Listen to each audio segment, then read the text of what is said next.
Bom, eu vou falar sobre ah, como construir APIs testáveis com Node, mas, né, não é só isso. Vamos dar uma introdução primeiro a quem eu sou. Eu sou Valdemar Neto, eu sou engenheiro de software na Meltwater, que é uma empresa de São Francisco. A Meltwater é uma das maiores empresas que tem de alertas executivos, assim, a nível de notícias, esse tipo de coisa. Então a gente trabalha bastante lá com cloud, escalonamento e tal. Ali tem o link do meu site, também meu Twitter. Meu Twitter não, você pode me achar por Valdemar NT em tudo, Facebook, Twitter, qualquer coisa. É sempre Valdemar NT. Eu também sou autor do livro Construindo APIs Testáveis com Node.js, que é o mesmo, é o mesmo nome dessa palestra aqui.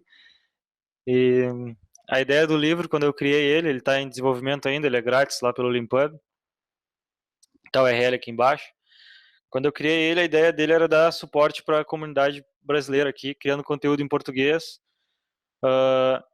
e de qualidade, e também abordar coisas como testes, que é raro da gente ver em conteúdo aberto, assim, e em livros também. A gente sempre vê exemplos, mas nunca com testes. Então, o livro, basicamente, é criado uma API durante todo o livro, seguindo os bons princípios de testes que a gente já vê nas outras linguagens, e aqui aplicado a Node.js. Então, o livro é grátis, ele está aqui de 65% concluído, mas ele já está 70%, e eu estou para lançar mais um capítulo na próxima semana. E está no GitHub também, quem quiser me ajudar lá, revisar e mandar por request, tem bastante gente fazendo isso me ajuda bastante, porque a ideia é que o livro seja para todos, né? Então é isso aí. Aqui tem um slide, mas é mentira, que eu já dei essa palestra e quando eu dei ela, ele era o mais baixado da semana. Mas nessa semana ele não é, então esse slide aqui esquece. Para a gente começar, eu acho que a primeira coisa que a gente tem que pensar é o seguinte: o que é Node.js, né? O que é Node.js? A gente vê bastante a galera falando o seguinte: Node.js é uma linguagem, Node.js é um framework, Node.js é o quê? Vou comparar Node.js com outra linguagem. A primeira coisa que a gente tem que saber sobre o Node.js é que o Node.js ele é um runtime de JavaScript. Ele não é um framework, ele não é uma linguagem. A linguagem é o JavaScript em si que a gente conhece desde sempre no browser. O Node.js é só um runtime. Mas o que é um runtime? A gente já tem, por exemplo, o browser que a gente usa, ele é um runtime de JavaScript, ou seja, ele consegue rodar JavaScript lá, assim como o Firefox ou qualquer browser roda JavaScript. O Node.js é um runtime de JavaScript server-side. Basicamente, o que ele faz? Ele usa do Chromium, que é a engine aberta do Google, do Chrome, ele usa para rodar o JavaScript server-side. Então, ele roda como se fosse um browser headless, né? sem o browser em si, só a engine de JavaScript. Dessa maneira, a gente consegue rodar JavaScript no server-side. Então, a gente vai. Essa é só uma introdução, mas a gente vai entender um pouco mais dos conceitos do Node mais adiante. E a motivação de eu dar essa palestra também e eu escrever o livro foram duas, né? Aqui esse slide mostra uma, mas foram duas. A primeira foi a migração dos devs do front-end para o back-end, né? Quando esses desenvolvedores front-end foram para o back-end, eles já eram acostumados, né, com o JavaScript em si, né? Como o JavaScript funcionava, código assíncrono e tal. Mas quando eles chegaram no back-end, eles se bateram com coisas do tipo novos design patterns, novas necessidades, tipo, eu tenho que acessar banco, eu tenho que fazer request, eu tenho que fazer coisas que eu não fazia no front-end, né? E aí muda, mesmo sabendo JavaScript, muda. Então, essa foi uma das coisas que me motivou a escrever o livro. E a outra foi a galera que vem de outras linguagens para trabalhar com Node.js ou com JavaScript em geral. Sei lá, vem do Java, vem do PHP, e não tem a ideia de como funciona o modelo assíncrono e essas coisas assim. E tenta fazer, usando o conhecimento que já tinha, tenta aplicar no Node ou no JavaScript, e aí não consegue, aí começa a dizer que o JavaScript é uma merda e parará. Acho que pode falar merda, né? Não sei se pode falar merda, eu falei merda. Mas. Vou falar pior, tá? Tá. Então tá beleza. E E aí esse que é o problema. Então, tipo, para esses dois tipos de público, eu resolvi escrever o livro, né? E por que que o Node.js escolheu o JavaScript para ser, né, a linguagem dele, né? Por quê? Você não tem tantas outras linguagens, né? Tem uma coisa muito interessante de JavaScript, quando eu estou falando sobre Node, principalmente, eu sempre digo por que que o JavaScript é uma linguagem muito interessante e ela é única, é porque quando a gente evolui uma linguagem, vamos pensar em qualquer outra linguagem, né? Vamos usar, sei lá, digamos Ruby lá e tal. Quando a gente vai evoluir a linguagem, a gente pega o quê? A gente pega o momento que está o mercado e olha o que a linguagem precisa. Agora a gente está escalando as aplicações na cloud. Ruby não escala, né? Rails não escala. Então a gente precisa fazer alguma coisa que escale melhor. Parará. Então a gente usa o momento que está e as aplicações que as pessoas estão criando para guiar para onde que a linguagem vai. O JavaScript ele é diferente. Ele é a linguagem usada por todos no browser. Então todos os browsers que estão rodam JavaScript. Então a necessidade dele não é uma aplicação de fulano ou de ciclano, a necessidade dele é a usabilidade de todo mundo que usa um browser. Então é milhares, bilhares de pessoas usando. Então essa é a grande sacada do JavaScript. O design dele foi feito para ser performático e ter uma boa usabilidade, né? Tipo, imagina que se o JavaScript fosse bloqueante, a gente ia estar navegando num site, né? E quando a gente scrollasse ele, que o scroll do mouse lança um evento JavaScript. Aí quando a gente scrollasse, a tela ia trancar, e quando a gente soltasse o scroll, a tela ia voltar. Tipo, isso é impossível. Ele tinha que ser nativamente assíncrono, né? Então ele já nasceu com uma necessidade que nenhuma outra linguagem teve, a necessidade de ser assíncrono. E daí, lá em 2008, acho que foi, o Ryan Dahl, que é o cara que criou o Node.js, ele estava fazendo um projeto, acho que era para o Flickr, e tinha que fazer o upload de uma imagem. Cara, eu só queria conseguir acompanhar o upload em tempo real, criar uma barra de progresso em tempo real. E isso com outras linguagens é bem chato de fazer. E aí foi aí que ele começou a criar o Node, né? Começou a mover o JavaScript para o server-side, porque era muito fácil ele ter um string e lançar eventos, né? E lançar chunks como evento e escutar no JavaScript front-end e mostrar o progresso daquele upload. Muito fácil. Então, quando ele mostrou na JSConf Europa 2009, acho que foi o Node, desde ali começou a deslanchar total, porque ele era totalmente revolucionário nessa parte. Seguindo nisso, né, tipo, quando a gente ouve falar, né, de Node, de JavaScript, ou quando a gente tá vendo às vezes empresas também querendo adotar e não sabe como argumentar, ou o desenvolvedor quer usar, mas não sabe muito bem como argumentar o porquê de usar Node, eu acho que vale a pena a gente olhar algumas coisas que fazem do Node únicas, assim, né? O Node.js ele é construído em cima do paradigma de Event Driven, né, que é do JavaScript em si. E ele funciona assim como um browser. A gente fala muito que o Node é single thread, né? Isso aí eu vou tentar desmistificar um pouco isso aqui para vocês, porque ele não é bem single thread, né? Mas tanto no browser quanto no Node.js a gente tem o conceito da stack. A stack é o quê? A stack é a famosa pilha, né, do Stack Overflow lá, que a gente vê bastante. A stack é o que está sendo executado nesse momento. Então, se eu executo uma função, essa função vai ficar na stack até que ela termine de fazer o que ela está fazendo. E a stack, ela roda numa thread. A stack a engine do Google, o V8 do Google, que é a engine que o Google fez para o Chrome. Essa engine roda a stack, assim como no browser o Node também. Então, se eu executo uma função, a minha função vai ficar na stack até que ela seja resolvida. Mas aí tem uma coisa que é interessante. Só pode ficar uma função executando na stack por vez. Se uma função depende de outra função, a função que ela depende vai entrar na stack também, vai ser resolvida, e a outra função que estava executando vai esperar ela resolver para seguir fazendo o que tinha que fazer. Esse é o modelo bloqueante que a gente conhece em todas as outras linguagens. Mas se o JavaScript fosse assim, não seria possível a gente ter coisas paralelas, como clicar no botão e seguir scrollando e tal. Então, o JavaScript ele é feito em cima do modelo de... Ele é event-driven e ele é assíncrono. Então, quer dizer o quê? No Node, por exemplo, todo o I.O. que a gente faz, nativamente ele é assíncrono. Então, como funciona? Quando a gente executa aqui, por exemplo, estou executando a função filesystem.readFile, que é a função que lê um file do disco lá com o módulo de file system do Node. Quando eu uso essa função aqui, o Node automaticamente joga a parte de buscar o file do disco, a parte do I/O, ele joga para fazer em background. E assim a stack fica livre para seguir fazendo coisas. Quando ele joga para background, aí não é mais o Node que está administrando essa parte de ler o file de disco. É a libuv, que é uma lib feita em C++, especialmente para o Node.js.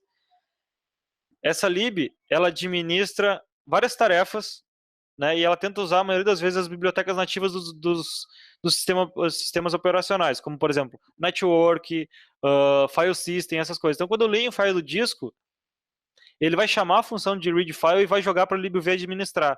E toda essa parte é feita por um código C++, que vai usar normalmente as lib do próprio sistema operacional para ler o file. Quando ele terminar de ler o file, ele vai pegar os dados desse file e vai jogar numa task queue, né, que é o outro componente que faz parte da arquitetura do JavaScript e do Node.js em si. Então, a stack ia estar lá rodando outras coisas, outras funções da gente, e ele ia estar lendo o file do disco. Essa parte de ler o file do disco e tal, lá em background, é outra thread que está rodando. A thread principal do Node está executando funções e tal. Quando ele terminar, ele vai chamar um callback e vai botar esse callback na fila para entrar na stack de volta. O callback, que é a grande sacada, eu acho, do JavaScript, que é a possibilidade de tu passar função como parâmetro para uma função. Dessa maneira, tu consegue executar uma função posteriormente. Então, por exemplo, o filesystem.readFile lá, a gente passa uma função por parâmetro para ele executar quando acabar de ler o file. Então, ele vai lá para o background, lá para o libuv executar ele. Quando ele terminar de ler o file do disco, ele passa os dados que ele leu por parâmetro para esse callback, que vai ser chamado novamente e vai entrar na stack. Então, dessa maneira, eu consigo deixar a minha aplicação livre para fazer coisas, enquanto outras coisas estão sendo feitas em background. E aí que entra o event loop. O event loop nada mais é que um loop infinito, que fica pegando coisas da task queue e botando na stack. Então, sempre que tiver coisa livre para ele fazer, ele vai pegar e vai botar na stack. Então, a stack tem que estar vazia para ele poder botar coisas lá. Então, a primeira coisa que fica de aprendizado para a gente aqui é não bloqueie a stack, não faz coisas síncronas no JavaScript ou no Node, né? Porque no momento que tu faz, tu bloqueia a stack, o event loop não vai conseguir botar novas coisas para executar e a task queue vai começar a crescer. Então, tentar fazer coisas assíncronas, né? É a grande sacada.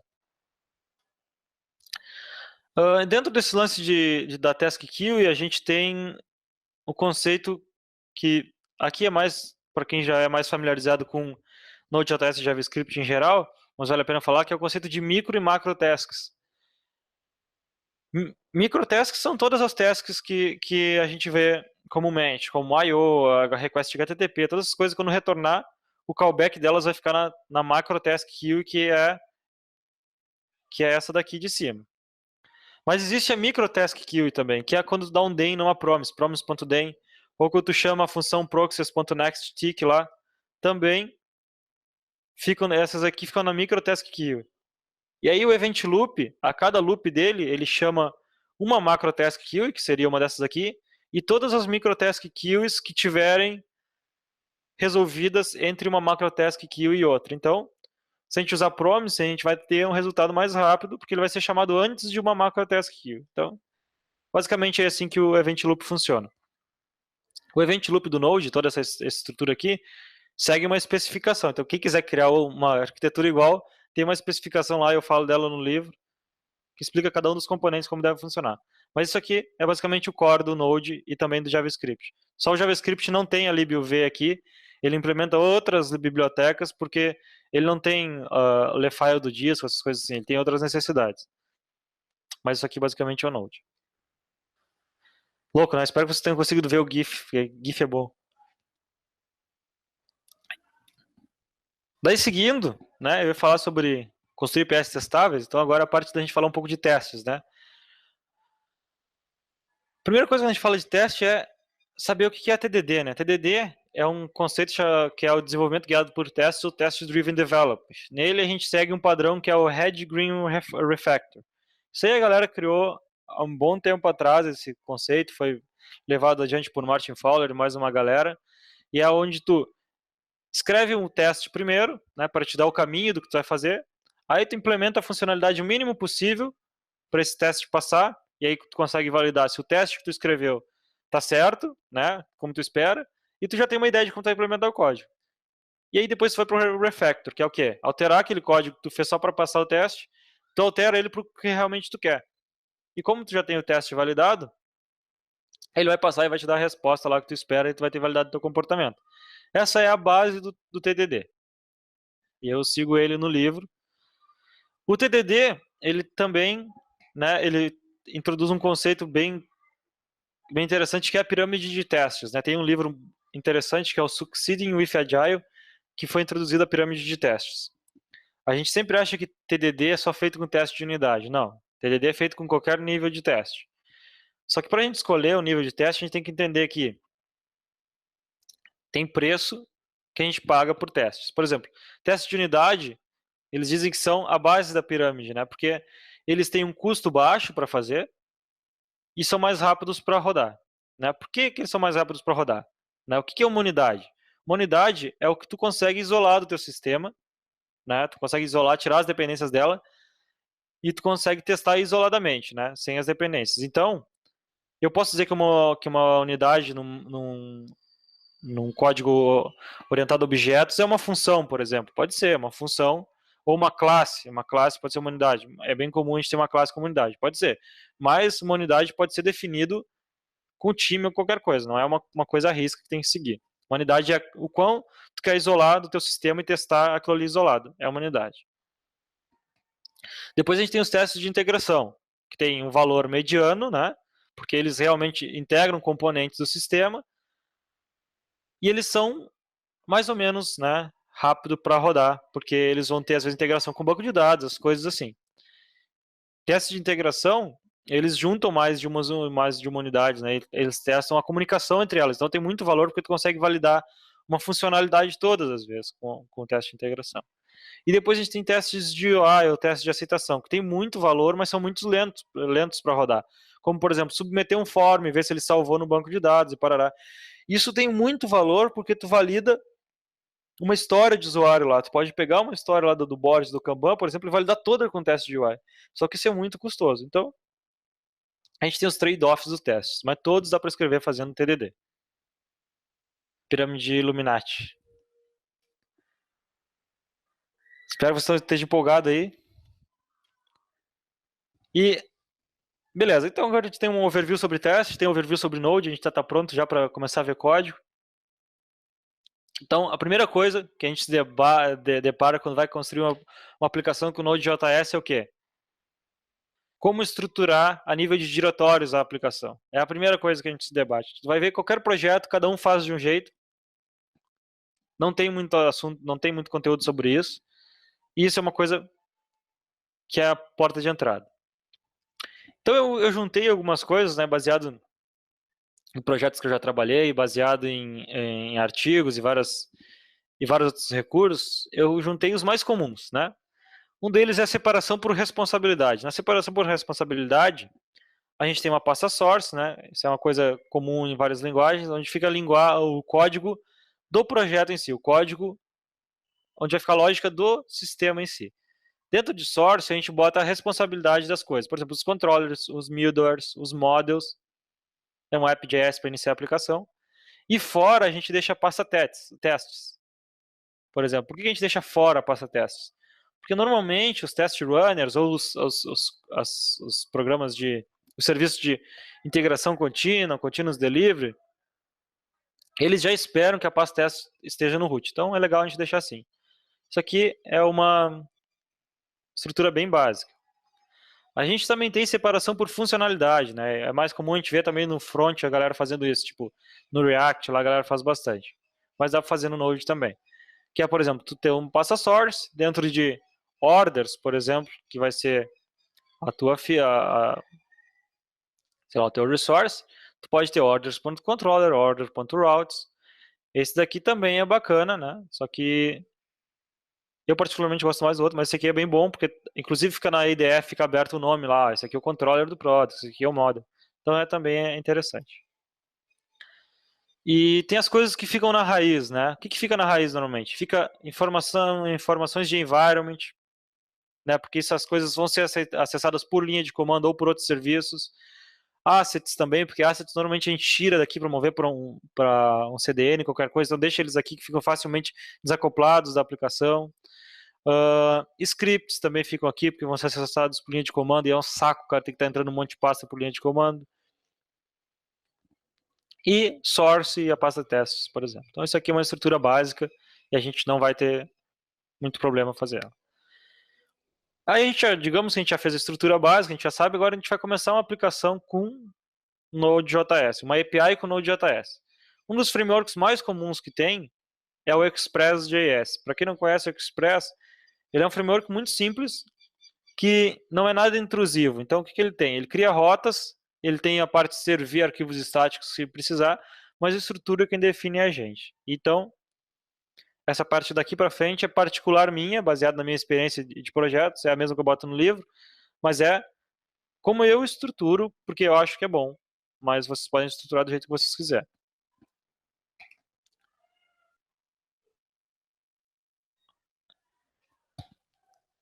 Daí, para a gente começar, eu quero introduzir mais uma coisa só relacionada a testes, que é outside in.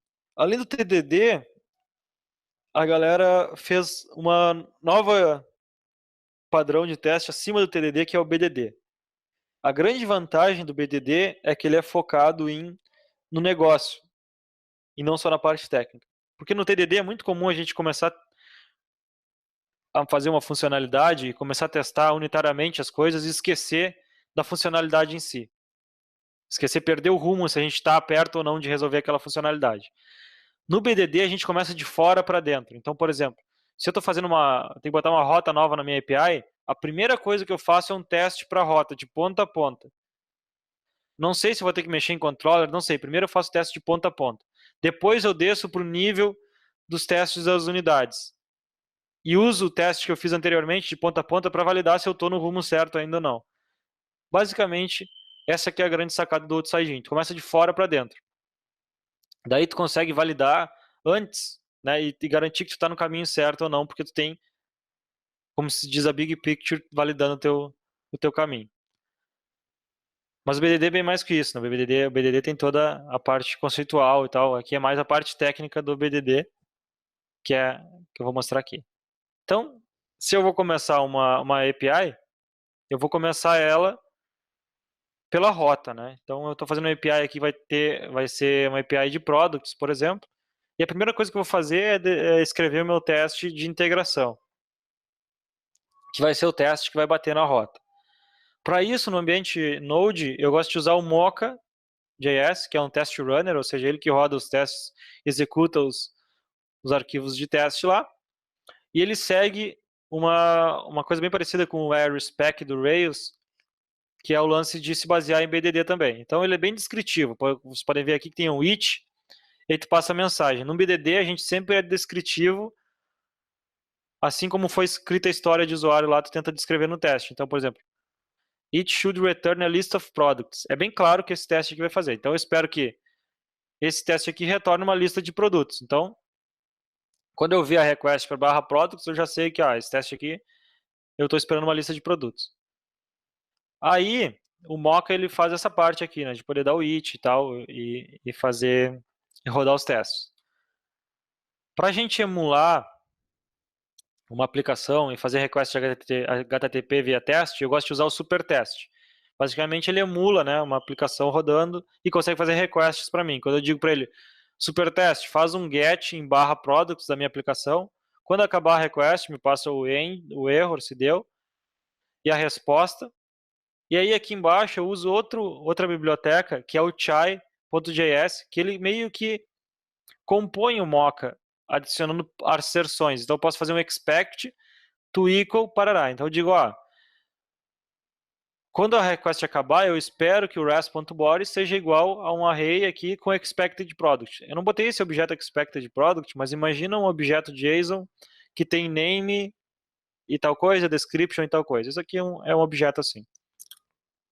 Então eu espero que quando eu fizer a request para barra products, eu vá receber isso daí. Essa aqui é a minha feature principal, é o meu big goal aqui. Daí, eu já tenho meu teste de integração, mas nesse momento ele vai estar vermelho, porque não tem nada implementado ainda. Então vamos começar a implementar. Começando, a gente separa a inicialização da configuração. Essa é uma parada que eu gosto muito, assim, que é separar a inicialização da configuração. Dentro da pasta source, eu crio um app.js, que fica a inicialização das configurações do meu Express.js, que é o framework que eu estou usando para teste. Aqui, esse app.use é para ele poder parsear JSON. Aqui é uma rota que é default, eu não mexi nela. E aí eu adiciono uma rota nova, app.get, é o jeito do Express de criar rota. App.get, eu digo que vai ter uma rota que vai ser chamada /products. O Express vai passar um request e um response por padrão. E eu vou retornar um res.send, que é a maneira de tu responder por Express que a request acabou, passando um array com um objeto que é um produto, name tal coisa, description tal coisa, que é o mesmo objeto que eu botei lá no teste que eu espero. Isso aqui é o meu app.js, é o que vai inicializar minha aplicação. Eu nem pensei em controller, nem model, nem nada ainda. Estou fazendo o mínimo possível para atender a minha coisa lá, que era criar uma rota de produto. Aí depois, no root do projeto, eu crio um arquivo server.js que só tem a responsabilidade de iniciar a aplicação. Dessa maneira, eu separo a inicialização da configuração. Então, se alguém quiser iniciar minha aplicação sem ser para botar ela aberta, HTTP, lá, com Express, quiser inicializar ela para rodar um teste, por exemplo, como eu uso o super teste ali, é possível, é só importar o app.js e inicializar ela. Então, separa uma coisa da outra. Daí, como eu fiz essa rota aqui, /products, vai retornar um array com um produto só, o meu teste vai estar no green, ou seja, eu já sei que meu teste está esperando o que é certo, eu já implementei o mínimo possível para ele passar, então agora o próximo passo vai ser fazer a implementação real. Né? Agora eu posso começar a pensar no design da minha aplicação. Beleza, então agora que eu já tenho uma validação ali que o comportamento está mais ou menos, eu posso começar a separar. Eu quero botar um routes lá, por exemplo. Então vamos botar um routes.js. Aí eu faço uma pasta routes, dentro dele eu gosto de botar um index.js e os arquivos de rota. Por que eu boto um index? Porque eu posso importar só o diretório e automaticamente vai carregar esse index. Aí esse index fica responsável por carregar todos os arquivos aqui dentro da pasta. Dessa maneira a gente faz um import só. E aí a gente pode ter rotas por recurso. Por exemplo, no index.js, eu uso um router, que é um middleware do Express mesmo, e digo, ó, router usa o /products, que vai ser o products route, que é aquele products.js lá, que é esse JavaScript que eu mostrei, que tá as rotas só do resource de products. E o get, aquele com barra, segue a mesma coisa. No products.js, na rota products.js, eu movo aquele código que eu tinha que retorna um array com um produto só que em vez de eu usar o /products aqui, eu não preciso usar mais, porque o index.js é que define todos os mappings das rotas. Então, dentro do arquivo de rota mesmo, ele não precisa saber o nome dele, ele só sabe daqui para frente. Então, se eu quiser botar daqui para frente, eu boto. Antes disso, o index é que vai cuidar de fazer o bootstrap para mim. E o meu teste segue no green, né? Não está em implementação real ainda, mas eu estou mexendo em coisa e eu estou garantindo que está funcionando porque o meu teste está lá. Aí agora eu quero adicionar models, né? Então, beleza, eu vou adicionar models aqui. Eu vou usar o Mongoose, que é um ODM para o Node.js. O Mongoose ele é feito em cima do MongoDB. Aqui eu defino um esquema nele e crio um model aqui. Tá feito meu model. Aí, eu não preciso testar o model, porque não tem nada de lógico aqui. Aí, meu próximo passo é adicionar controllers. Aí sim, o controller ele vai precisar ser testado. Então, vamos voltar naquela parte. A gente tem a rota, que a gente valida o comportamento que a gente espera, e agora a gente desceu ao nível das unidades, para testar o controller que vai ser uma unidade do nosso sistema. Né? A classe de controller vai ser uma unidade separada. Então, aqui eu vou começar criando um teste para ele, que vai ser it should call send with a list of products. Então, se a gente for ver aqui, por que o call send? Porque o call send é o método de saída do Express. Então, eu espero que o meu controller faça isso. Para começar, eu vou começar criando objetos fakes do request e response que o Express me manda. E no response, eu vou dizer que o send, esse que ele tem que chamar, vai ser um spy do Sinon.js. O que é o Sinon.js? O Sinon.js é uma biblioteca de suporte para JavaScript que te permite criar test doubles, como por exemplo mocks, stubs, spies, que são maneiras de tu substituir uma dependência por uma coisa que tu pode administrar. Então aqui eu usei um spy. O que é um spy? Quando tu bota um spy, tu consegue saber como determinada função se comportou. Então eu posso ver como que o send foi chamado, se ele foi chamado com uma lista de products ou não. Então isso aqui para isso eu uso um spy. Depois eu crio um model fake, um model de product fake. E digo que o método find dele vai retornar uma promise com o default product, que é aquele objeto de sempre lá. Default product é aquele objeto JSON e tal. Quando o product find for chamado, ele vai retornar aquele objeto. Então aqui eu simulei um model do Mongoose. Em vez de eu usar o model de verdade do Mongoose e bater no banco, eu vou passar um fake para ele. E dessa maneira eu vou isolar. Aqui eu vou inicializar meu controller, passando por parâmetro esse model aqui, e vou fazer a parte do meu teste aqui de garantir que o meu response.send foi chamado com o default product. Eu espero que quando o response.send for chamado, ele passe o default product para ele. Dessa maneira eu consigo validar se o controller chamou o model, buscou do banco e retornou para o usuário lá o objeto que eu espero. Então, dessa maneira eu vou conseguir validar. Agora que eu tenho meu teste, eu vou adicionar o controller. Para adicionar o controller, eu posso importar o model aqui, vou criar um método que é o get, né, que eu digo que é o get, que é para buscar, recebe um request e um response do Express, retorna um product, que é o model, find tudo aqui. Quando der o na promise, recebe a lista de produtos e chama o response.send passando os produtos. Isso é legal? Mais ou menos. Aqui nessa aqui, a gente está importando direto, a gente não está recebendo o model por dependência. Dessa maneira, fica ruim de testar e o código em si fica acoplado, porque o nosso controller ele sabe do model. Né? Essa responsabilidade não era para ser dele. Ele era para receber isso por parâmetro num construtor. Então, se a gente tiver um construtor que receba ele por parâmetro, a gente desacopla isso aqui e deixa a responsabilidade de quem chamou o controller de passar o model para ele. Dessa maneira fica fácil da gente substituir esse model aqui por um model mock, por exemplo, por um model fake, como eu faço no teste. Então, a gente pode fazer assim. Ou se a gente quiser seguir importando, a gente pode usar os default parameters do ECMAScript 6 para botar um default. Se ninguém passar um por parâmetro, usa esse aqui. Se alguém passar, usa o que passou. Dessa maneira a gente consegue manter o comportamento de usar o import e mesmo assim consegue também passar por parâmetro. E a implementação ficou assim.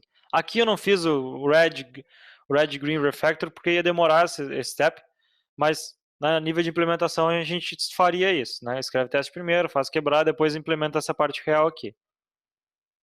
Daí, aí aqui tá feito, né? Então, tipo, essa parte aqui.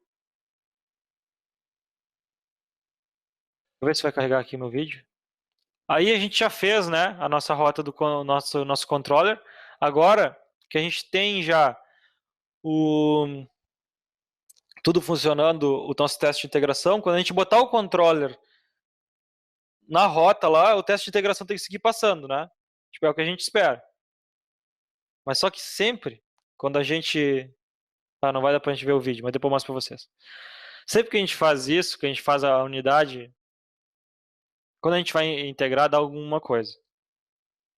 Então, por exemplo, a gente tem que botar o controller na rota, né? Então a gente vai lá na rota de products e altera o router.get barra para chamar o products controller.get passando o request e response. Beleza, aqui já integrou com o nosso controller.